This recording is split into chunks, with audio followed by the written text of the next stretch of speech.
Hello everyone, Bunny here with Roald's latest diary. Probably you already found these places in Dragonspine. However, I can't help it after stalking Roald for so long. Let's start. You can find his diary in the southern camp near the river. I began my ascent of Dragonspine from its southern side, where the mountain meets the riverbanks and plains of Liu. The mountain slopes gently here, the wind is soft, and the snow is light. Added to the unfrozen water sources, it makes this place a good choice for setting up a base camp. Once I have prepared my supplies, I will make a camp here before continuing my climb to the summit. After setting up camp, I took the chance to survey the surrounding ruins. What intrigued me is that the architectural style and artistic patterns are strikingly similar to those seen in ancient buildings elsewhere. This could very well mean that the fabled mountain civilization of old is right beneath my feet. Unfortunately, I did not find any well-preserved inscriptions within the ruins, so there was no hard proof of the ancient civilization's historicity. Perhaps I will find more information is preserved further up the mountain, buried deep within the bitingly cold blizzards.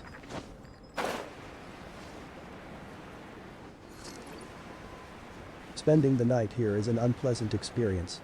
The cold, damp wind chills to the bone, and the way it shakes the tent sounds like the roar of a rushing river. Guaranteed nightmare material for once you do manage to fall asleep.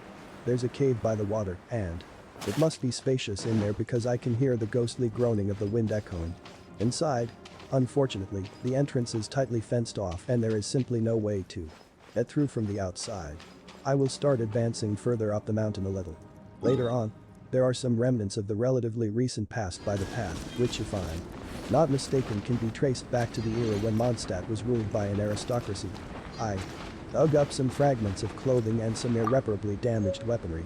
The dense snow and ice seem to have slowed down the decomposition process, preserving any pieces of the past that they swallow up for a long time to come. The way that the items are distributed leads me to believe that a chase once took place here on this mountain path, or possibly even a murder. I think this is where the Mondstandt remains Roald mentioned. Unfortunately, because of the fight with an Electro-Chechen mage here, I kind of broke the vases. But you can get free flaming essential oil. I know it sounds tacky, but bear with me. It's useful stuff, especially when facing the Cryo-Regisvine later.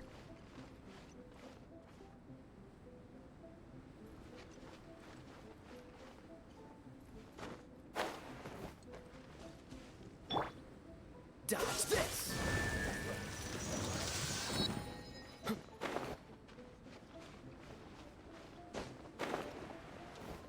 To access the ruin, you'll need a kaya to activate 5 elemental pillars for the water to drain out. After that, activate the 2 stone cubes to open the 2 cages. It seems that even fierce blizzards and sinister mutations pose no obstacle to humans. Intent on following through on their dark ambitions, in the end, this arch and forsaken snowscape has become stained by mortal transgression. As I climb further up the path, the wind becomes stronger and the temperature plummets to an unbearably low level. I scouted out a ruin to the northeast, where to my utter astonishment I found water. It was somehow unfrozen, in defiance of its perennially blizzard-beaten surroundings. From the location, I would estimate that it is linked to the stream I saw further downhill. However, this area is so cold that I could not afford to explore deeper inside the ruin for the risk of freezing to death or drowning. I left a makeshift sign there to mark the spot. I just hope that it doesn't get buried in the snow. I suppose that once upon a time this could have been an underground shelter, and that over the years the groundwater has seeped in and flooded it. But I have also heard that the tyrants of the distant past were partial to a form of punishment whereby they would jail a prisoner, lock them in a cage, and then slowly pour water in, just so they could force the prisoner to watch an alarm as the water slowly rose up from their ankles to their mouth, nose, and finally their forehead. Such a cruel and drawn-out punishment, and in the sheer cold of this climate, it is all the more impossible to imagine that any managed to survive it. Further to the east, the road becomes more rugged. I had a stupid accident and very nearly broke my leg because of it. I was lucky to only receive a superficial wound and no major bone injury. But it also tore a Great big hole in my windproof clothing, so now I feel the full force of the wind right against my skin. It feels awful, like being stabbed constantly with a sharp knife. I managed to find shelter from the wind before my wound went completely numb. I just managed to sew my clothing back up, but there's no way I can continue to the summit like this.